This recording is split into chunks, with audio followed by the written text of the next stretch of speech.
c'est pas ignorance, c'est parce que tu ne sais pas qui vit en toi.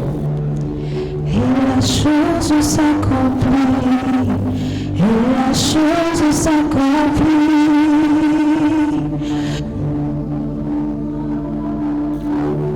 Maître du Salut, je porte en moi celui qui n'échoue jamais.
La conscience, celui qui vit en toi est vivant. Tu n'es pas obligé de continuer à vivre dans l'amertume. Regarde, si tu crois en sa présence, Dieu peut aussi t'utiliser. Alléluia. Si tu crois en sa présence, Dieu peut aussi changer ta vie. Alléluia. Si tu crois en la présence de Dieu, Dieu peut aussi faire ce qu'il fait avec les autres, avec toi. Alléluia. Je prie pour toi dans le nom de Jésus. Alors que tu crois en la présence de Dieu, alors que tu crois que l'Esprit de Dieu habite en toi, je prie dans le nom de Jésus, que là où tu étais inquiet, que l'inquiétude te quitte au nom de Jésus.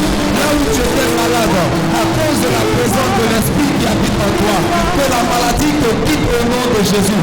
Là où tu avais l'incapacité de pouvoir produire des résultats, de pouvoir marcher avec Dieu, à cause de la présence du Saint-Esprit de Dieu, qui est ton éthique, qui habite en toi, tu es capable aussi de pouvoir marcher avec Dieu. Je déclare sur la vie de quelqu'un, à cause de la présence de l'Esprit, tu deviens un éthique de Dieu, dans le nom de Jésus. Si tu le crois, de toi et moi, amen.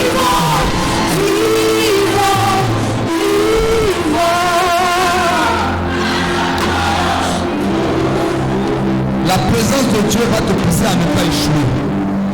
La présence de Dieu en toi va te pousser à ne pas échouer. C'est une dimension que tu dois chérir. C'est une dimension que tu dois prendre plaisir à avoir.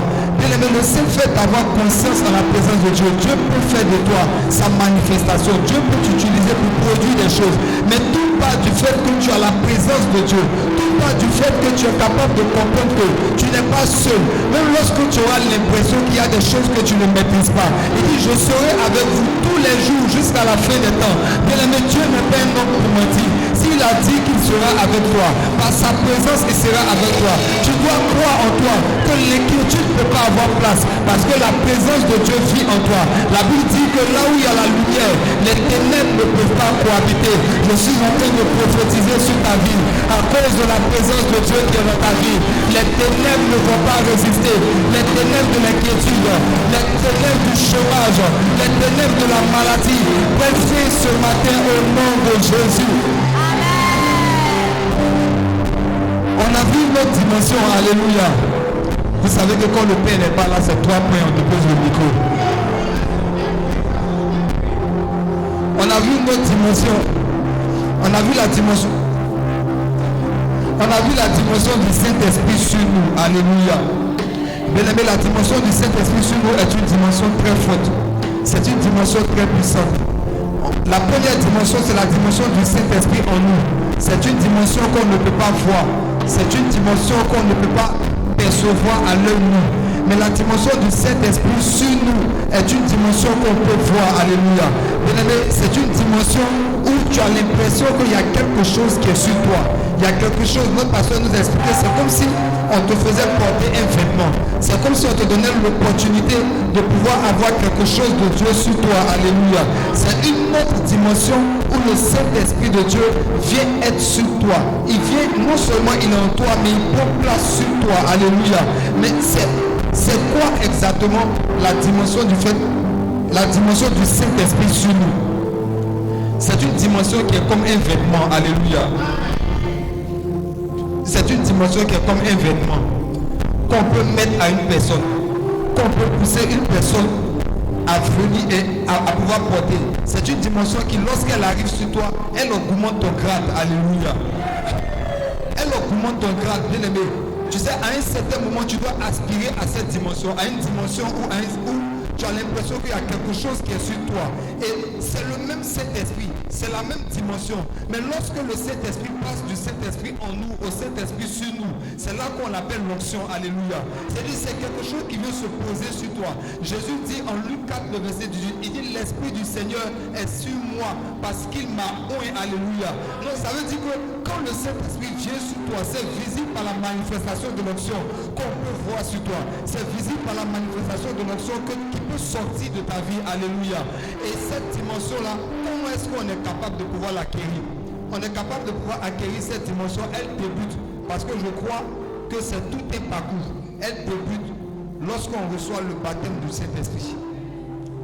Lorsqu'on expérimente la dimension du baptême du Saint-Esprit, elle vient nous revêtir d'une forme de vêtement.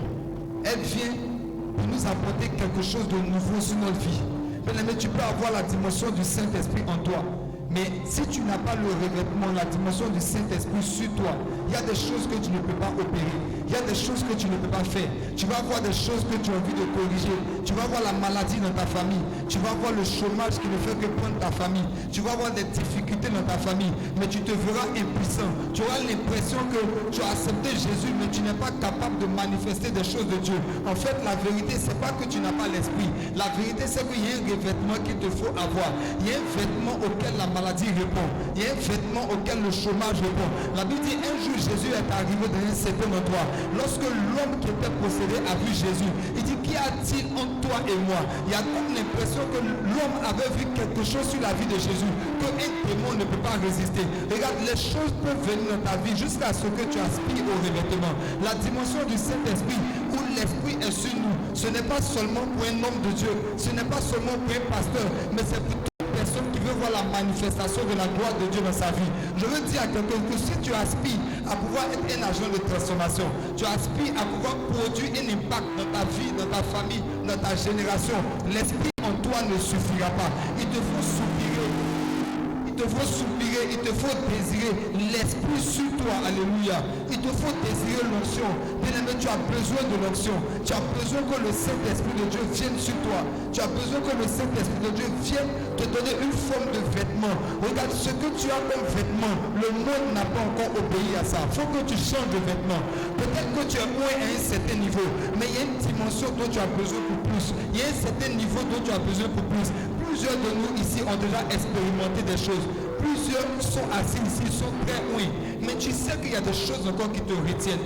Il y a des choses encore qui ne répondent pas à ta voix. Bien aimé, il te faut soupirer après plus. Il te faut soupirer après plus. Il te faut soupirer après la dimension du Saint-Esprit qui vient sur toi. C'est cette dimension qui produit une certaine influence avec nous. C'est cette dimension qui fait de notre vie des signes et des présages pour notre génération. Alléluia. Bien aimé, tous ceux qui à un certain moment dans leur génération ont produit des signes, ont été un signe pour leur génération, c'était des personnes pointues. C'était des personnes qui avaient un certain revêtement. C'était des personnes qui, quand elles parlent, les choses sont obligées de répondre. Les choses sont obligées de se manifester. Acte de chapitre 10, le verset 38.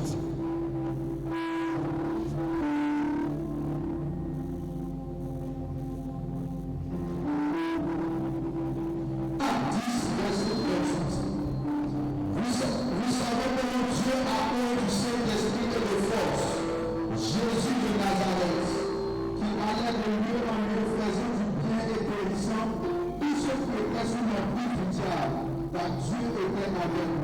Amen. Il dit, vous savez comment Dieu a oint d'Esprit Saint et de force Jésus de Nazareth. La Bible dit que Dieu a oint d'Esprit Saint et de force. Mais la chose qui me marque, c'est que la Bible dit par la suite dit qu'il allait de lieu en lieu, faisant du bien et guérissant tous ceux qui étaient sur l'emprise du malin. Je prie pour toi dans le nom de Jésus. Alors que Dieu est en train de te oindre ce matin, je déclare que tu iras de lieu en lieu et tu seras en train de faire du bien autour de toi. Tu seras en train de guérir des malades. Tu seras en train d'annoncer l'évangile. Tu seras en train de chasser les démons. Tu seras en train de faire reculer les œuvres des ténèbres. Je déclare sur ta vie que l'empire du diable va reculer parce que tu auras un certain vêtement. Là où tu avais échoué, tu retournes avec un vêtement de Dieu. Là où tu avais des résultats qui n'étaient pas visibles, je prophétise sur ta vie que tu quittes dans ce lieu avec un autre vêtement et tu vas pour avoir des résultats. Tu vas pour accomplir des choses. Tu vas pour produire un impact. Dans le nom de Jésus, les démons ne te résisteront plus. La maladie ne te résistera plus. Le péché ne te résistera plus. Dans le nom de Jésus. Si quelqu'un le croit, est-ce qu'il peut me donner un bon amen?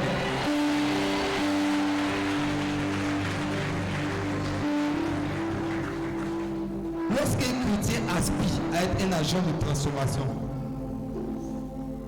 il doit aspirer à la dimension de l'onction. Il doit aspirer à ce que le Saint-Esprit vienne sur lui. Il doit aspirer à ce qu'il soit immergé dans le Saint-Esprit. Notre pasteur nous explique que ça commence par le baptême du Saint-Esprit. Mais ce n'est pas tout. Après le baptême du Saint-Esprit, il y a encore des expériences. Plus tu rencontres Dieu, plus tu expérimentes des choses, tu rentres dans une dimension où tu vas plus loin. Tu expérimentes des choses où tu vas en eau profonde. Regarde, tu peux avoir un certain niveau d'onction. Ce n'est pas que tu n'es pas loin, mais le niveau est trop bas. Ce n'est pas que tu ne peux pas à un certain niveau, mais le niveau est faible. Si tu affrontes une maladie, peut-être que le palu peut partir si tu pries. Mais quand il s'agit de cancer, tu ne peux pas. Parce que ton niveau d'onction, ton niveau d'opération, le niveau de vote que tu dégages de ta vie est faible. Si tu affrontes quelque chose de plus puissant, tu auras l'impression que tu es impuissant. En fait, c'est un signe pour toi de retourner vers Dieu et d'aller dire à Dieu que tu veux plus d'onction, tu veux plus de sa présence. Tu n'es pas satisfait de ce que tu vis, tu n'es pas satisfait du niveau d'onction.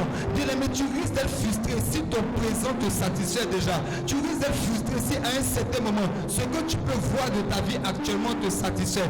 Parce qu'il y a des challenges plus grands. À chaque fois que tu fais un pas de plus, Satan se prépare à pouvoir t'arrêter. Satan se prépare à pouvoir te maintenir. C'est pourquoi je prie que tu aies la soif de chercher l'onction, la soif de désirer l'onction, la soif d'aller dans la présence de Dieu, de dire à Dieu, Seigneur, je veux l'onction. Seigneur, je désire l'onction. J'ai soif de ton onction. Alléluia. Bien-aimé, n'attends pas que Satan s'en prenne à toi. N'attends pas que Satan s'en prenne à ta vie. Tu peux aujourd'hui négliger la dimension du Saint-Esprit sur toi jusqu'à ce que Satan s'en prenne à ta vie ou jusqu'à ce que Satan s'en prenne à ta famille. Tu peux être là dans l'église, tu peux entendre ce message et ne pas être concerné et te dire que ce message-là, c'est pas peut-être pour moi, c'est un message pour les autres, c'est un message pour les assistants pasteurs, c'est un message pour les hommes de Dieu. Mais laisse-moi te dire, tu vas comprendre que tu auras besoin de l'onction jusqu'au jour où Satan pointe ta famille du doigt, jusqu'au jour où Satan décide de dire que c'est à toi que j'ai affaire. La Bible dit qu'il a regardé Jésus et il a dit il va attendre un moment favorable pour revenir vers Jésus. C'est-à-dire qu'aujourd'hui peut-être que Satan n'a pas réussi, mais il va attendre un autre moment. Il y a un temps où Satan va venir, il y a un temps où Satan va essayer de pouvoir revenir vers toi. Mais la preuve que tu peux résister à Satan, c'est que tu sois suffisamment loin pour repousser les œuvres de l'ennemi, pour repousser les œuvres de Satan. Il dit, qu'y a-t-il entre toi et moi? Parce que quand tu as l'onction, à un certain moment, les œuvres de Satan ne peuvent pas venir contre toi. Et même quand Satan essaie de venir contre toi, il y a de la force, il y a de la capacité pour pouvoir mettre fin aux œuvres de l'ennemi. Alléluia. Alléluia. Ça, c'est le message le plus rapide de l'église. Amen. On a vu une troisième dimension, qui est la dimension du Saint-Esprit avec nous. C'est la dimension du Saint-Esprit avec nous. Jean 8, le verset 29.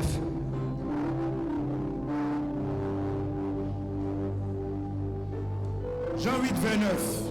Celui qui m'a envoyé est avec moi et il ne m'a pas laissé seul parce que je fais toujours ce qui lui est agréable. Amen. Ça, cette dimension, j'ai envie de dire, ce n'est pas une dimension qui est permanente. Ce n'est pas une dimension qui est permanente.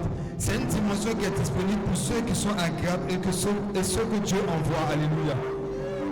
C'est une dimension qui n'est pas, j'ai envie de dire, qui n'est pas accessible à tout le monde. Il dit, celui qui m'a envoyé est avec moi. Donc ceux que Dieu n'a pas envoyé, ce n'est pas ceux qu'il est avec eux. Il dit, celui qui m'a envoyé est avec moi. Et il continue plus loin. Il explique en fait que ce n'est pas juste le fait que parce que Dieu l'a envoyé qu'il est avec lui. Il dit, il ne m'a pas laissé seul parce que je fais toujours ce qui lui est agréable. Donc ça veut dire que vivre cette dimension, ce n'est pas juste le fait de soupirer. Il faut que tu acceptes qu'on t'envoie. Alléluia. La première manière de pouvoir vivre cette dimension, il faut que tu acceptes qu'on t'envoie. Alléluia. Il y a toujours un passage dans la Bible qui m'a marqué. Jésus va envoyer les disciples 2 à 2 pour aller prêcher l'évangile. Et il va leur dire de prenez ni argent ni bourse, ne prenez rien. Si on peut m'aider, je ne sais pas c'est quel passage j'ai oublié. Il dit ne prenez rien. Il dit allez prêcher l'évangile. Et quand ils vont pour prêcher l'évangile, ils vont revenir à Jésus. Et la question à laquelle je m'attendais, c'est que Jésus leur demande en fait comment ça a été la mission. Qu'est-ce qui s'est passé à la mission? Comment vous avez gagné des âmes? Mais c'est pas d'abord ça. Jésus leur demande, avez-vous manqué de quelque chose? C'est comme si en fait, Jésus, toi tu leur dis de partir annoncer l'évangile sans rien. Et puis tu viens leur demander, est-ce qu'ils ont manqué de quelque chose ou quoi que ce soit? Luc 10, vas-y. à partir du verset 3. Partez, voici je vous envoie comme des agneaux au milieu des loups. Ne portez ni bourse, ni sac, ni souliers, et ne saluez personne en chemin. Dans quelque maison que vous entriez, dites d'abord que la paix soit sur cette maison. Et s'il se trouve là un enfant de paix, votre paix reposera sur lui, sinon elle reviendra à vous. Ok, allons au niveau où ils sont revenus faire le compte rendu à Jésus maintenant. Ok.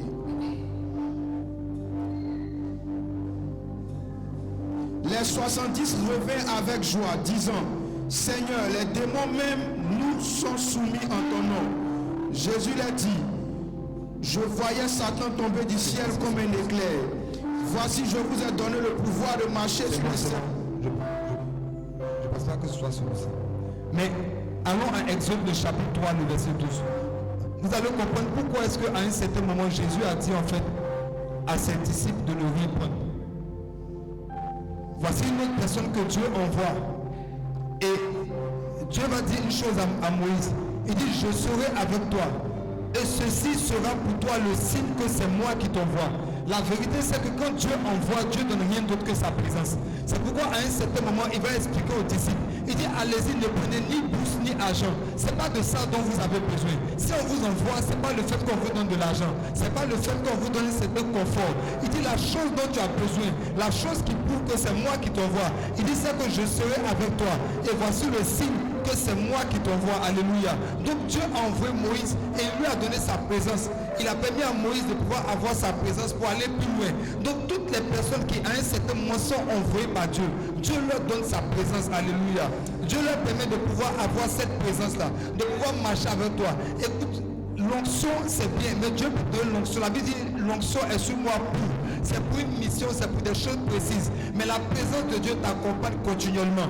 Même ce pourquoi tu n'as pas prié, la présence de Dieu peut gérer la circonstance. Alléluia. L'onction vient pour une chose bien précise. Si Dieu te donne l'onction pour prier pour les paralytiques, c'est pour les paralytiques bien-aimés. Mais la présence de Dieu dans ta vie gère tout. Non seulement les paralytiques, mais gère aussi le chômage. Non seulement le chômage, mais ça gère aussi le mariage. Alléluia.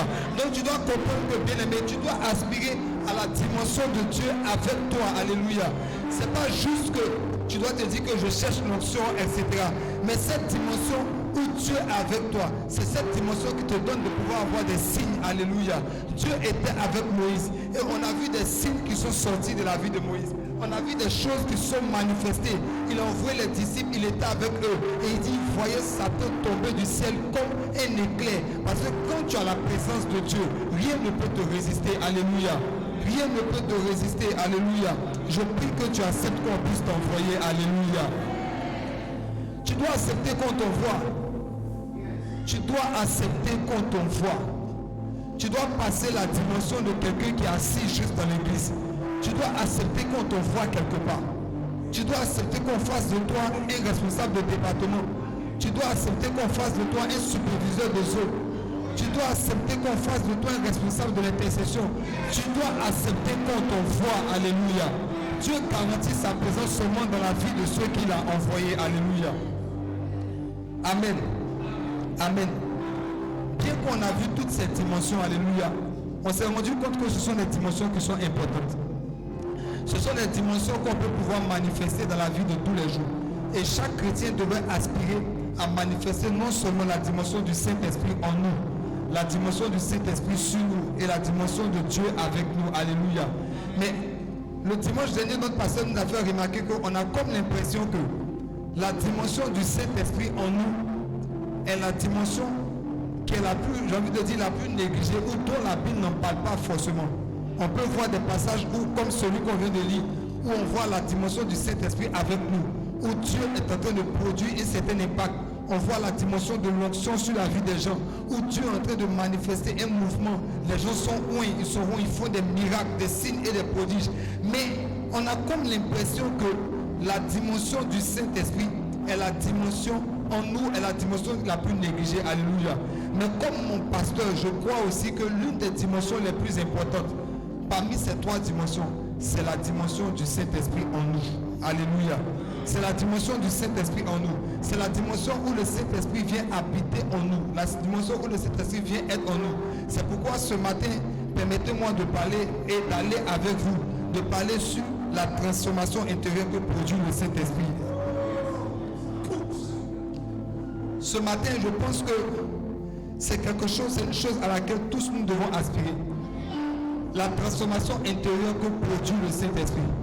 Vous savez, la dimension du Saint-Esprit sur nous est une puissante dimension. Quelqu'un qui est ouïe, c'est quelqu'un qui est dangereux. Je te promets, quelqu'un qui est ouïe, il est dangereux. Il peut faire des choses dangereuses. Quelqu'un qui a Dieu avec lui, il est dangereux. Il est dangereux, il y a des dimensions excellentes. Mais on est tous d'accord que tous ici, nous aspirons à vivre une vie excellente. Tous ici, on aspire à manifester une certaine dimension. On veut se voir être béni. On veut voir Dieu changer notre vie. On veut voir Dieu faire de nous une source de bénédiction. Tu es là, tu viens à l'église chaque dimanche. Mais ton aspiration, c'est pas juste venir à l'église chaque dimanche. Tu veux voir Dieu changer ta vie. Tu veux voir Dieu manifester quelque chose dans ta vie. Tu veux voir les projets, les desseins de Dieu être manifestés dans ta vie. Alléluia. Bien aimé, tu ne me dis pas amen, mais je sais que c'est ton désir. Je sais que c'est ton désir. C'est pourquoi je prie que Dieu te fasse grâce au nom de Jésus. Je sais que c'est ton désir. Mais je veux commencer par dire à quelqu'un que nous devons comprendre que notre vie physique est le reflet en fait de notre vie intérieure. C'est l'image de notre vie intérieure. C'est l'image de ce que nous sommes à l'intérieur. C'est l'image de ce que nous pouvons être à l'intérieur. Le pasteur Yvan dit une chose.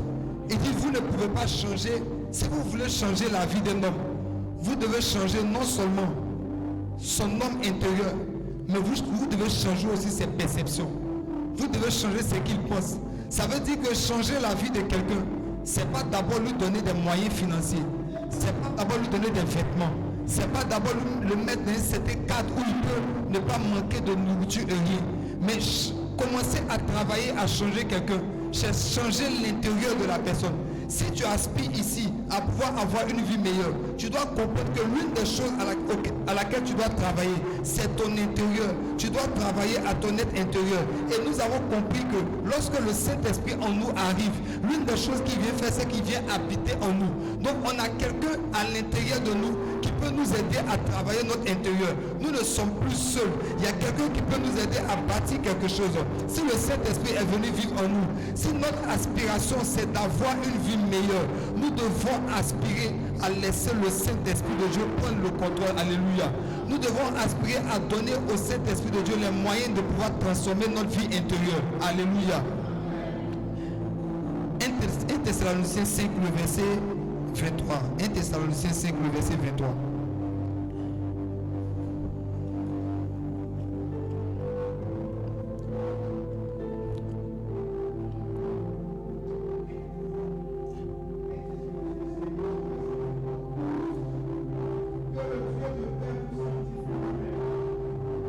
entier et que tout votre être, l'esprit, l'âme et le corps soient conservés irrépréhensibles lors de l'avènement de notre Seigneur Jésus-Christ. Amen. Amen. Donc là, comme tu peux laisser le passage, il dit que votre être tout entier, l'esprit, l'âme et le corps. On a compris que lorsqu'on reçoit le Saint-Esprit en nous, c'est lorsqu'on accepte Jésus comme notre Seigneur et Sauveur personnel. Je veux essayer de pouvoir ramener le cadre. Lorsqu'on accepte Jésus comme notre Seigneur et Sauveur personnel, la partie de notre vie, de notre être qui est changé, c'est notre esprit. C'est notre esprit qui est changé. L'Esprit de Dieu vient transformer notre esprit. Donc l'esprit en nous change. Mais il n'y a rien de ce qu'on a accepté comme Jésus. Lorsqu'on accepte Jésus comme notre Seigneur et Sauveur personnel qui a trait en fait à l'âme et le corps, la preuve en est que si vous voyez quelqu'un venir donner sa vie à Jésus, vous allez vous rendre compte que rien de ce qu'il est physiquement devant vous va changer. Il n'y a rien qui va changer. Mais son esprit a changé. Il reçoit un esprit nouveau. Et si la nouvelle naissance nous donne l'opportunité d'avoir l'Esprit de Dieu en nous, la chose qu'on doit comprendre, c'est que la suite, pour que notre âme et notre corps soient conservés irrépréhensibles, on doit accepter de pouvoir donner en fait à Dieu, au Saint-Esprit, le commandement de pouvoir travailler sur l'âme et le corps. La nouvelle naissance ne va pas travailler sur ton âme et ton corps, mais la nouvelle naissance va donner accès au Saint-Esprit à ta vie. Mais quand le Saint-Esprit entre dans ta vie, l'une des choses qu'il faut pour que le Saint-Esprit puisse avoir accès à ton âme et à ton corps, c'est que tu lui donnes l'opportunité de pouvoir travailler sur ton âme et ton corps. Alléluia. Bien-aimé, si tu ne laisses pas le Saint-Esprit de Dieu travailler sur ton âme et ton corps, il y a des choses, il y a des dimensions que tu ne peux pas espérer. Regarde, tu vas vivre la vie sur la terre en étant misérable, mais tu vas aller au ciel parce que ton esprit est sauvé. Mais il y a des choses que tu n'as pas espérées. Il dit, ce que je veux, c'est que tu sois prospère, comme prospère l'état de ton âme. Là, Dieu ne parle plus de ton esprit. Il y a une dimension où la prospérité est rattachée à ton âme. Mais cette prospérité dont la Bible parle peut venir à toi seulement si à un certain moment, le Saint-Esprit commence à avoir accès à ton âme et à ton corps. Alléluia. Si tu me suis, on va quelque part.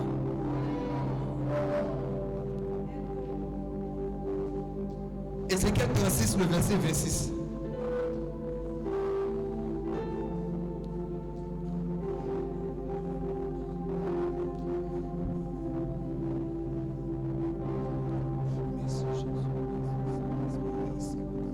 Ézéchiel 36, verset 26. Oui. Je vous donnerai un cœur nouveau. Je vous donnerai un cœur nouveau. Et je mettrai en vous un esprit nouveau. Je mettrai en vous un esprit nouveau. J'ôterai de votre corps le cœur de pierre. Et je vous donnerai un cœur de chair. Amen. Amen. Il dit, je vous donnerai un cœur nouveau. Je mettrai en vous un esprit nouveau. Vous savez, lorsque Dieu pensait Saint-Esprit, il pensait d'abord le Saint-Esprit en nous. Il dit, je mettrai en vous un esprit nouveau. Mais après, il explique en fait. Il dit, je retirerai de votre corps le cœur de pierre et je vous donnerai un cœur de chair. Après avoir donné son esprit pour habiter en nous, Dieu nous explique par Ézéchiel qu'il produira en nous, dans nos vies, des choses différentes. Mais la première chose différente que Dieu veut faire, c'est qu'il va commencer par mettre dans la vie des croyants un cœur nouveau. Alléluia. Un cœur nouveau. La première transformation que le Saint-Esprit produit dans la vie d'un homme, c'est de lui donner un cœur nouveau. Alléluia. C'est la transformation de ton cœur. Je me suis rendu compte que c'est la chose la plus importante. Si le Saint-Esprit veut faire de grandes choses avec toi, si Dieu veut faire des choses extraordinaires avec toi, il va te donner un cœur nouveau. Dieu ne veut pas seulement habiter en nous, mais il veut retirer l'ancien cœur. Il veut retirer le cœur qui est rattaché au plaisir de ce monde. Regarde, quand on parle de cœur, on ne parle plus de ton esprit. C'est quelque chose qui a trait maintenant à ton âme. Regarde, c'est pour ça que tu vas voir à un certain moment des chrétiens bien zélés, des chrétiens qui sont honnêtes, qui sont vrais, qui ont donné leur vie à Jésus. Mais le péché n'a pas encore quitté leur vie. Le monde n'a pas encore quitté leur vie. Pourquoi? Parce qu'ils ont accepté Jésus. L'Esprit est venu habiter en eux. Mais il y a une chose qu'ils ont oubliée. C'est que Dieu n'a pas voulu seulement donner l'Esprit. Il a voulu changer le cœur. Il dit, je vais enlever un cœur de pierre. Un cœur qui n'est pas obéissant. Un cœur qui est difficile à pouvoir dompter. Un cœur qui n'est pas maniable. Il dit, je vais vous donner un cœur de chair. Un cœur que Dieu peut utiliser pour faire de grandes choses. Alléluia. Bien-aimé, si tu vis la vie chrétienne, je t'assure, l'une des choses à laquelle tu dois travailler, c'est travailler à la transformation de ton cœur. C'est travailler à la transformation de ton cœur. Il dit afin de vous donner un cœur de chair qui est à l'image de Dieu.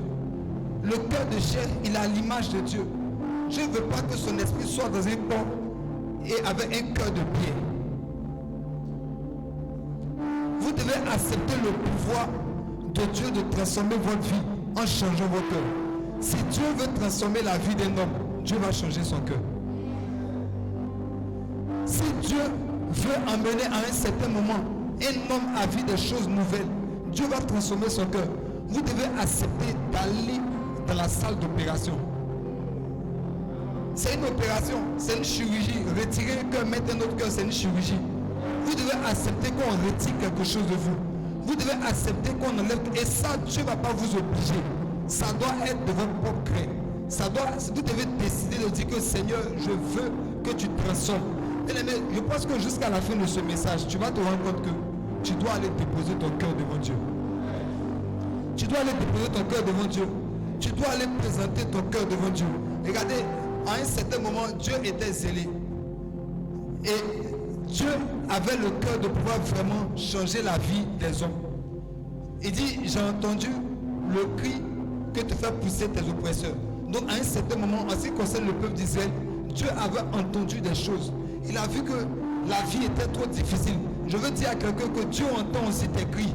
Lorsque tu es seul dans ta chambre en train de pleurer, lorsque tu t'assois à un certain moment, même quand tout le monde est en train de rire autour de toi et que tu penses à ta vie, tu as l'impression que les choses ne vont pas bien. Dieu entend aussi les cris. Dieu entend aussi les cris de ton cœur. Mais ce qui se passe, c'est que Dieu dit, je vais descendre moi-même. Mais Dieu n'est pas descendu comme un homme qui était physique. Dieu est parti rejoindre un homme qu'on appelle Moïse. Un homme qui se trouvait quelque part. Et Dieu va voir cet homme-là, il va vouloir l'envoyer. Il va dire, Moïse, il faut que tu partes.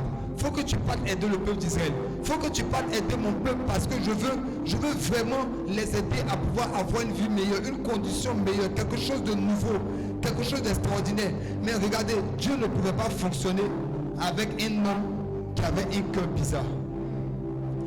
Dieu ne pouvait pas fonctionner avec un homme qui avait un cœur bizarre. En Exode chapitre 4, à un certain moment, Dieu va commencer à parler à Moïse.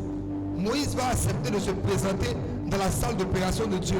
Et Dieu va commencer à parler à Moïse. Et Dieu va dire une chose importante à Moïse. Il va dire, on peut lire Exode 4 à partir du verset 6. Dieu va dire à Moïse une chose qui est assez importante. Regarde, peut-être que tu es là, tu te dis que j'ai accepté Jésus. Tout va bien pour moi. Je vis ce que je veux vivre. Exode 4 à partir du verset 6. L'Éternel lui dit encore, mets ta main dans ton sein. Mets ta main dans ton sein. Il mit sa main dans son sein. Puis il la retira. Et voici sa main était couverte de lèpre, blanche comme la neige. Avant le verset 7. Donc il dit, il mit sa main dans son sein et il retira sa main était couverte de lèpre, blanche comme la neige. Regarde bien aimé, peut-être que tu te dis qu'il n'y a rien dans ton cœur. Cette image-là, Dieu permettait à Moïse de pouvoir sonder son cœur, de pouvoir voir ce qu'il y avait à l'intérieur du cœur de Moïse. Il lui a dit, mets ta main dans ton sein. En fait, tu ne peux pas voir ce qu'il y a réellement dans ton cœur. Peut-être que pour toi, tu te dis que tu t'es défait des choses du monde. Peut-être que pour toi, tu te dis que l'impudicité et toi, il n'y a plus de rien. Mais Dieu dit, si tu peux mettre ta main dans ton sein, il y a des choses que je veux te montrer. Il y a des choses sur lesquelles je veux pointer du doigt. Regarde, tu n'as pas encore mis ta main dans ton sein. Tu te plains de Dieu. Tu dis à Dieu, ma vie ne va pas bien. Tu dis à Dieu, ma vie ne va pas bien. Il y a des choses que je veux voir changer. Mais Dieu te dit, mets ta main dans ton sein. Je ne peux pas changer la vie d'un homme qui a encore de la lèpre dans le cœur. Il y a des choses que Dieu veut te montrer. Mais tu dois accepter d'aller devant Dieu. Et dis à Dieu, Dieu va te dire, mets ta main dans ton sein. Il va te montrer des choses. Il va te montrer une forme d'orgueil. Il va te montrer un certain attachement à la musique moderne. Il va te montrer un certain attachement à l'impudicité. Mais ces choses-là sont dans ton cœur. Il dit, Moïse, si tu veux que je puisse utiliser, c'est vrai que je veux t'envoyer vers le peuple d'Israël. Mais il y a une chose que je dois d'abord faire. Il faut que tu rentres dans la salle d'opération. Mets ta main dans ton sein. Il y a des choses que je dois retirer. Alléluia. Et après avoir fait l'opération, au verset 7, la Bible dit une chose en ce qui concerne Moïse. L'Éternel dit, remets ta main dans ton sein. Il remit sa main dans son sein. Puis il la retira de son sein. Et voici, elle était redevenue comme sa chair. Elle était redevenue comme sa chair. Elle était redevenue comme sa chair. Il a dit en Ézéchiel, je vous donnerai un cœur de chair. Fraîche révélation.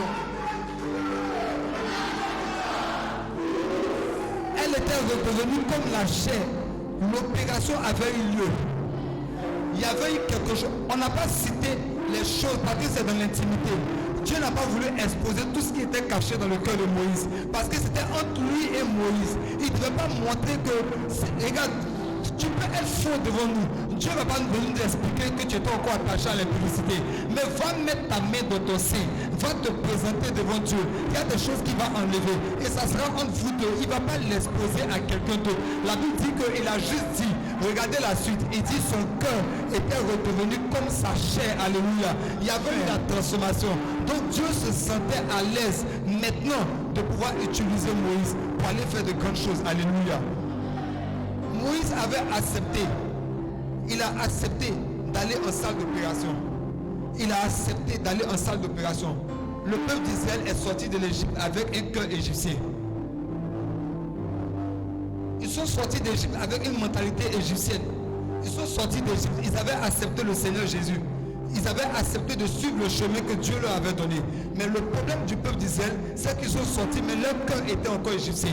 Leur cœur était encore attaché aux pratiques, à la mode égyptienne. Leur cœur était encore là-bas. Et la Bible dit que toutes ces personnes dont le cœur était attaché à ces choses, ils ont erré dans le désert. Ils ne sont pas allés plus loin que le désert. Bien aimé, si tu n'acceptes pas de pouvoir changer ton cœur, tu ne peux pas aller plus loin que là où tu te trouves. Tu auras Jésus dans ta vie, mais tu auras l'impression que vivre la vie chrétienne, c'est une misère. Alléluia. Parce que tu n'auras pas accepté le processus de Dieu, d'aller t'asseoir devant Dieu et dire à Dieu à un certain moment, je sais que ça ne va pas. Bien aimé, quand ça ne va pas, ça ne veut pas dire que c'est Dieu le fautif.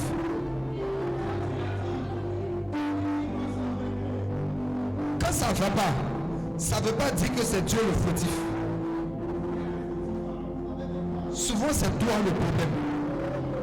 Pour ne pas dire à 90%, c'est toi le problème. Il faut que tu ailles devant Dieu.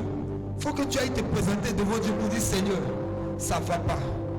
S'il y a quelque chose en moi qui m'empêche d'aller plus loin, aide-moi. Il y a beaucoup qui n'arrivent même pas à avoir des résultats, qui n'arrivent pas à expérimenter des choses. Ils jeûnent, ils prient, mais son cœur là, c'est un cœur pour montrer aux gens qu'il est devenu grand. C'est ça qui est dans son cœur. Quand il dit il fait 40 jours pour l'onction, là, c'est pour montrer aux gens que c'est lui qui est devenu le plus loin. C'est pour moi. Il n'a pas de bonne. Donc c'est dans son cœur. Il y a la lèpre dans son cœur. Mais il veut l'onction. Ça ne marche pas. Il y a la lèpre dans ton cœur. Tu veux l'onction. Ça ne va pas marcher. Ça ne va pas bouger. Et il y a 3 moyens par lesquels le Saint-Esprit peut changer nos cœurs. 3 moyens par lesquels, je vais passer rapidement, 3 moyens par lesquels le Saint-Esprit peut changer nos cœurs. Le premier moyen, c'est sa sainte présence. La sainte présence du Saint-Esprit en toi. La sainte présence du Saint-Esprit en toi va faire qu'à un certain moment, ça va te déconnecter d'un certain nombre de choses. Il y a des choses pour lesquelles tu n'auras pas besoin de prier. Quand le Saint-Esprit de Dieu vient, tu as l'impression qu'il y a une déconnexion. Il y a des choses pour lesquelles tu ne comprends pas. Il y a des choses aujourd'hui qui ont quitté ta vie. Si tu demandes, toi-même tu ne sais pas comment ça a quitté ta vie. Tu ne sais pas à quel moment est-ce que c'est sorti de ta vie. Mais c'est sorti. Parce qu'à la sainte présence de Dieu, la Bible dit que les ténèbres ne peuvent pas rester.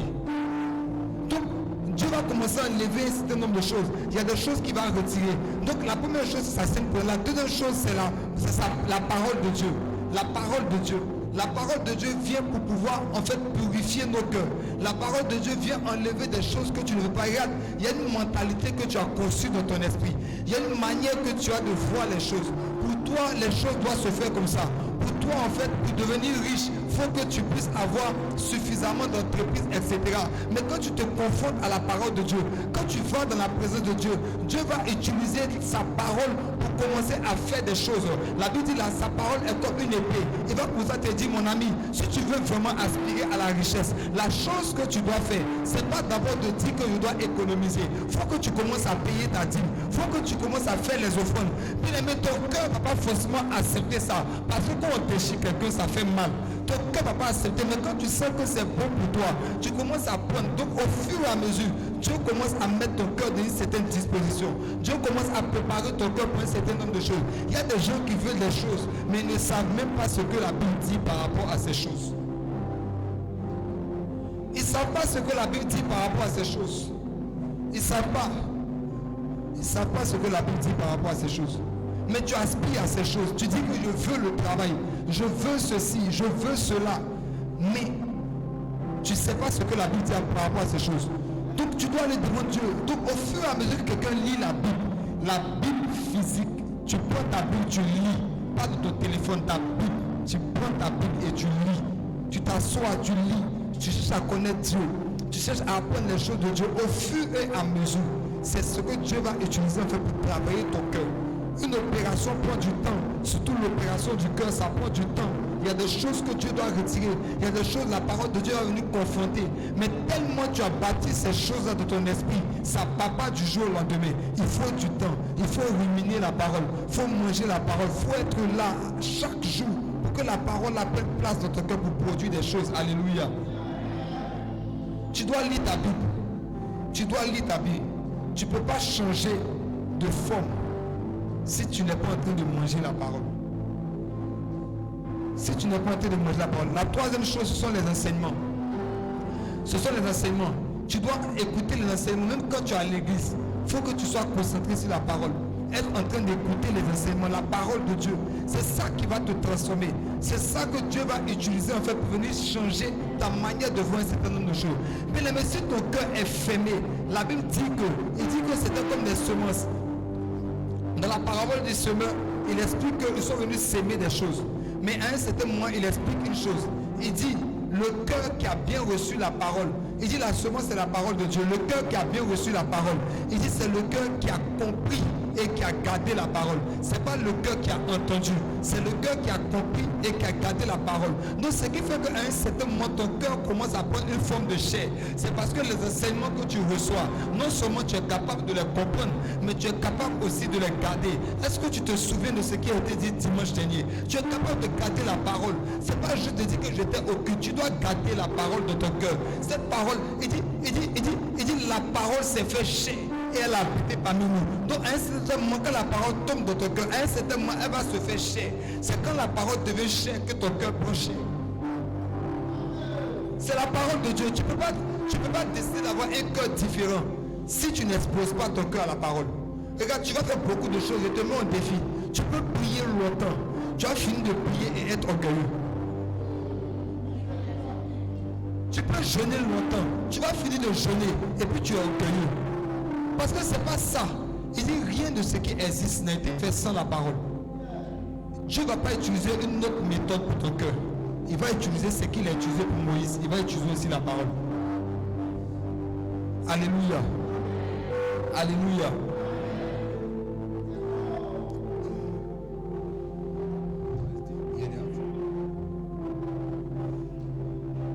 Alléluia.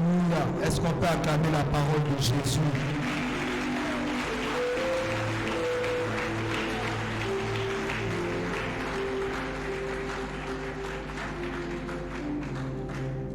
Permettez que j'atterrisse maintenant. Luc 6, verset 45. Luc 6, verset 45. Je veux partager une vérité que le Seigneur m'a dite ce matin. Luc 6, verset 45. Ce matin, oui. Ce matin, c'est frais. Oui. Je lis la parole du Seigneur. L'homme bâtit de bonnes choses du bon trésor de son cœur. Et le méchant tire de mauvaises choses de son mauvais trésor. Car c'est de l'abondance du cœur que la bouche parle. Second 21. Je lis la version second 21. De Luc 6, le verset 45. L'homme bon tire de bonnes choses du bon trésor de son cœur. Et celui qui est mauvais tire de mauvaises choses du mauvais trésor de son cœur. En effet, sa bouche exprime ce dont son cœur est plein. Non, ça suffit. Quelle est gousse à Katan? Donc, Luc explique que à un certain moment, dans le cœur de l'homme, il y a des trésors. Et tout ce qu'un homme peut avoir proviendra de son cœur. Alléluia. Mais Luc nous explique que dans le cœur de l'homme, il peut aussi avoir de mauvais trésors. Il peut avoir en fait dans le cœur de l'homme des choses que l'homme ne veut pas forcément. C'est-à-dire que tout le monde veut de bonnes choses. Tout le monde aspire à de bonnes choses. Mais Luc explique, il dit que c'est dans le cœur de l'homme qu'on peut tout trouver. Si tu aspires à avoir beaucoup d'argent, la source c'est ton cœur. Si tu aspires à avoir du travail, la source c'est ton cœur. Et il continue, il dit en effet, sa bouche exprime ce dont son cœur est plein. Alléluia. Il dit sa bouche exprime ce dont son cœur est plein. Maintenant, on va lire un autre passage. Proverbe 18, verset 21, second 21 directement. Proverbe 18, verset 21, second 21. Proverbe 18, verset 21. La langue a le pouvoir de vie. C'est second 21, non? La langue a pouvoir de vie et de mort. Ceux qui aiment parler en goûteront les fruits. On peut mettre les deux versets en même temps. Vous êtes des dieux. Non. L'autre verset est celui de Proverbe 21. Ok, merci les gars. Excusez-moi, il n'y a pas ok les problèmes. Donc la langue a le pouvoir de vie et de mort sur ceux qui aiment parler en goûteront le fruit. Maintenant, avec ces deux versets, après avoir lu ces deux versets, je me suis rendu compte d'une chose. C'est que tout ce qu'un homme peut vivre actuellement n'est que le fruit de son cœur. Là où tu te trouves actuellement, c'est le fruit de ton cœur. Il dit, dans le précédent passage, il dit en fait que c'est de l'abondance du cœur que la bouche parle. Donc, il explique en fait que dans le cœur de l'homme, il peut avoir de bons et de mauvais trésors. Il dit en effet, sa bouche exprime ce dont son cœur est plein. Donc, ça veut dire qu'à un certain moment, ta bouche ne peut pas exprimer autre chose que ce dont ton cœur est plein. Et dans le passage de Proverbe, il explique que c'est de la... Il dit que celui qui... Tu peux me donner le proverbe. Il dit la langue a le pouvoir de vie, donc la langue est dans la bouche. Il dit la langue a le pouvoir de vie et de mort. Donc ça veut dire que la langue ne va rien faire d'autre qu'aller prendre ce qu'il y a dans ton cœur et proclamer. Donc il dit maintenant ceux qui aiment parler goûteront le fruit. Le fruit que tu goûtes actuellement là, c'est ce qui est dans ton cœur. En fait, tu n'as pas compris que tu dois travailler sur ton cœur. Parce que ce que tu vis actuellement là, ça t'aide. Ce que tu es en train de vivre actuellement, pour toi en fait, c'est quelque chose de normal, ça t'aide. Mais ce qui sort de ta bouche, regarde ce que tu as l'habitude de dire. Regarde ce que tu as l'habitude de présenter. En fait, la vérité là, c'est ce qui est dans ton cœur. Tu peux dire que Dieu est en train de travailler sur ton cœur. Mais on va finir par savoir ce qu'il y a dans ton cœur. Quand tu vas commencer à t'exprimer, quand tu vas commencer à présenter des choses, quand tu vas commencer à dire des choses, quand à un certain moment, toi tu dis toujours ma vie est difficile, ma vie est difficile. En fait, c'est pas parce que ta vie est difficile, ton cœur est dur.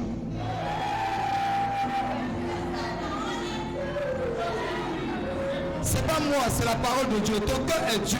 Parce qu'en fait, la langue ne va pas aller prendre un autre fruit autre que celui qui est dans ton cœur. Si tu as un fruit d'abondance dans ton cœur, c'est pourquoi il est mieux compris par la suite, quand le Seigneur m'a expliqué ça, pourquoi la Bible dit rendez continuellement d'action de grâce à Dieu. Parce qu'en fait, ce que tu dis là, c'est ce qui est dans ton cœur. C'est ce que tu es toujours en train de te plaindre, ma situation, ça va pas. Ceci, cela, à quand mon mariage, à quand mon travail, à quand mon ceci, à quand mon... En fait, la vérité, c'est que c'est pas parce que ça ne va pas venir à toi, mais il n'y a pas ça dans ton cœur. Ce que tu cherches là, il n'y a pas ça dans ton cœur.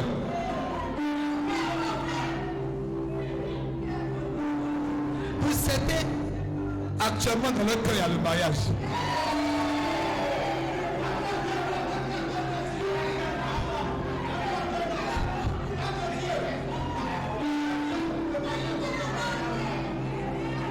Pour certains, dans leur cœur, il y a le travail. Il y a le travail. Regardez, je me suis rendu compte la première fois que j'ai eu ma première expérience professionnelle, je ne travaillais pas. Et à un certain moment, je sortais de la maison et je disais à mon père que j'allais au travail. Sauf qu'il y a eu un travail. Il faut qu'on acclame le Seigneur pour la vie du pasteur Légochi. Donc, avant ça d'abord, Parce que si je dis, il faut que j'explique, il ne faut pas penser que c'est ma sagesse. C'est lui qui m'a donné la sagesse là. Donc il faut qu'on acclame le Seigneur pour sa vie d'abord. Donc, non, acclame encore, acclame, c'est pas passé, acclame. Donc, il m'a dit en fait, il ne faut pas rester à la maison. Tu vois, tu ne travailles pas, il ne faut pas rester, tu es couché matin comme le soir. Il dit, il faut que tu crées déjà l'habitude de se lever tôt pour aller au travail pour rentrer. Donc, dans les circonstances, j'ai connu mon mentor. Donc, je prenais mon sac chaque matin. Je quitte Koumassi, je viens à Nono. Donc, déjà, mon père qui a eu un travail, mais c'est un travail, on ne paye pas. Payer les parents, il faut bien préciser. Il dit, c'est un travail actuellement, il y a eu un travail, mais on ne paye pas pour le moment.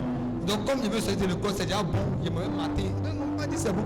Non, matin, qui est mon sac là. Il me laisse mon mentor à Nono. Lui, il prend sa voiture, il s'en va au travail. Il me laisse ses clés. Il me donne des 6. Ils ont des feuilles ici, là, quand mon transport, il me débrouille. Donc, il partait pour ça matin et soir. Et un jour, on a travaillé sur quoi? On a travaillé sur le site de la basilique. Si tu as vu le site de la basilique, il a travaillé dessus. Donc, le site de la basilique, on a travaillé dessus. Et puis, un jour, il est venu. Il m'a dit, bon, le gars, il a donné une avance. Il vous assure, le gars, il m'a donné une enveloppe de 50 000. Quand il a attrapé l'enveloppe comme ça, j'étais content. Il a dit, ah. Donc, je me suis rendu compte qu'il a pris ça. Et c'est en partant chez lui chaque matin là, que dans ça, en fait, je suis venu un dimanche et mon pasteur m'a dit, mais tu travailles pas encore? Il dit non. Il dit, bon, la semaine prochaine, quand tu viens, tu travailles. Donc, la semaine qui a suivi là, quand je suis parti et je suis revenu, je travaille. Je prophétise que celui qui cherche le travail, que tu pars la semaine prochaine, que Dieu te donne un témoignage. Que Dieu te donne d'avoir un travail au nom de Jésus. Donc, je suis parti, il y a eu le travail, je suis revenu. Mais, je ne restais pas à la maison. Donc, je suis parti, j'ai commencé à faire. Mais c'est quelque chose qui m'a aidé. Tu ne peux pas dire qu'il y a des choses dans ton cœur. Il dit, la vérité, c'est que dans ton cœur, ta langue va prendre ce qu'il y a dans ton cœur. Et puis, faire sortir. Donc, tu dois comprendre que la chose importante à faire là, actuellement, ce n'est pas de demander à Dieu, Seigneur, je veux travail. Seigneur, je veux mariage. Excusez-moi, il faut qu'il attaque un peu ça. Seigneur, je veux mariage. Mais tu dois aller dans ton cœur à Dieu. Parce que s'il y a la lèpre, c'est la lèpre qui a sorti. Si elle a la lèpre, c'est la lèpre qui a sorti. Au fur et à mesure que tu as prié pour ça, Dieu va répondre, mais il va prendre la lèpre là pour te représenter ça. Mais il faut que tu pries pour dire, Seigneur, voici mon cœur. Et le Saint-Esprit en nous vient en fait pour nous aider à travailler notre intérieur. Tu ne le vois pas, il n'est pas visible, mais il est à l'intérieur. Il veut changer ton caractère, il veut changer ton système de pensée, il veut changer ta manière de voir les choses. Pendant que je vous assure, peut-être beaucoup de personnes me voient parler devant vous tous ici. Les gars, je ne pouvais pas parler devant 3 personnes. Je précise net 3. 1, 2, 3. Tu me mets, je commence à faire comme ça. Je ne peux pas. Je ne peux pas. Ne pensez pas. Ça ne vient pas comme ça. Mais il va te travailler en intérieur. Il faut que tu partes devant nous pour dire, Seigneur, je ne peux pas faire. Je ne peux pas faire. Je ne peux pas. Je ne suis pas capable. Je ne suis pas capable. Ce n'est pas juste de dire que Seigneur, je veux le Saint-Esprit. Mais quand le Saint-Esprit vient, la première chose qui touche, c'est ton cœur. Si tu refuses de lui présenter ton cœur, il ne peut pas faire grand chose avec toi. Est-ce que quelqu'un peut acclamer Jésus? On peut se tenir debout, nous allons prier ensemble le Seigneur. Est-ce que tu peux commencer à parler à Dieu ce matin? Parle à Dieu ce matin et dis au Saint-Esprit, je te laisse le contrôle de pouvoir travailler mon cœur. Je te laisse le contrôle de pouvoir changer mon cœur. Je te laisse le contrôle de pouvoir produire dans mon cœur, Seigneur, ce que tu veux. Regarde, tu as entendu ce message, il y a des choses qui sont sûrement dans ton cœur. Peut-être qu'il y a de la lèpre, peut-être qu'il y a des choses dont tu n'as même pas idée, des choses auxquelles tu n'as pas pensé, mais Dieu veut mettre la main, Dieu veut pointer du doigt, Dieu veut permettre que ces choses-là puissent changer, ces choses puissent changer dans ton cœur. Il faut te donner un cœur de chair, un cœur qui va te pousser à dire des choses d'allégresse, un cœur qui va te pousser à parler succès, un cœur qui va te pousser à parler mariage, un cœur qui va te pousser à parler paix, à parler joie, à quitter l'inquiétude. Je ne sais pas si tu es en train de parler, mais est-ce que tu peux prier avec moi ce matin?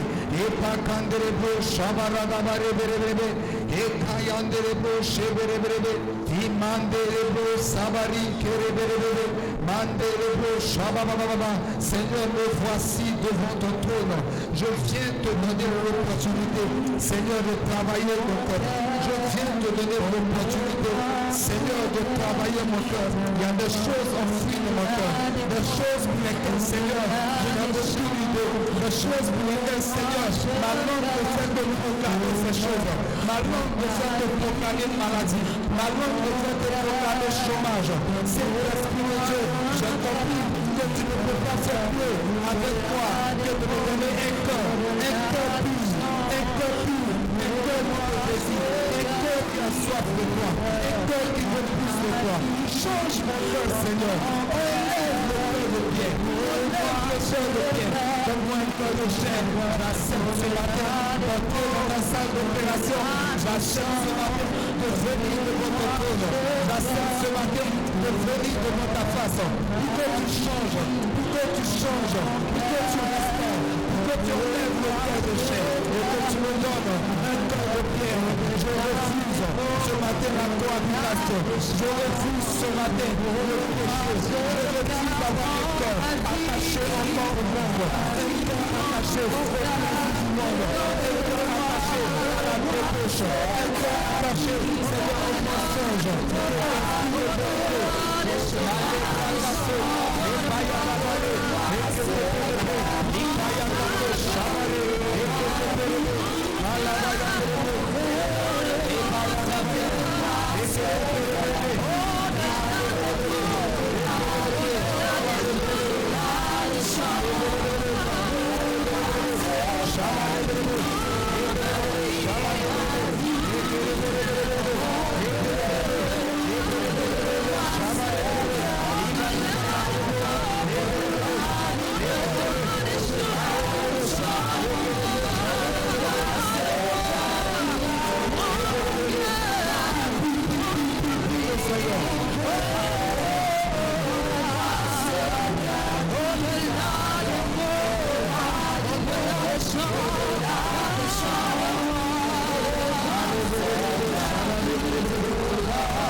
Donne-nous sur ton cœur aujourd'hui. Seigneur, merci pour ta parole. Parce que ce matin, tu envoies ta parole pour confronter, Seigneur, encore nos cœurs de pierre. Seigneur, nous voulons te donner l'opportunité. Nous voulons te donner le pouvoir, Seigneur, de pouvoir transformer nos cœurs, de pouvoir changer nos cœurs de pierre en cœurs de chair. Accorde-nous l'opportunité, Seigneur, de venir devant ton trône, de venir à la salle d'opération et de laisser transformer nos cœurs, et de laisser changer nos cœurs, et par des cœurs nouveaux, par des cœurs transformés, par des cœurs de chair, Seigneur, que tu transformes nos vies à tout jamais. Merci pour ta parole, merci parce que quelqu'un retourne avec un cœur changé dans le nom de Jésus. Est-ce que tu peux acclamer le Seigneur pour sa parole? Alléluia, acclame Jésus. Si cette parole fait du bien.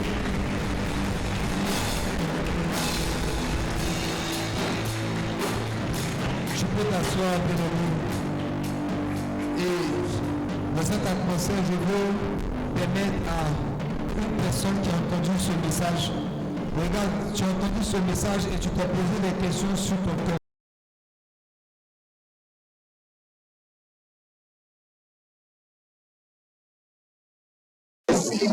On essaie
Merci pour la vie de ta servante.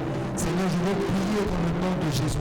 Que Seigneur, cette expérience, cette rencontre qu'elle vient de faire avec ton esprit,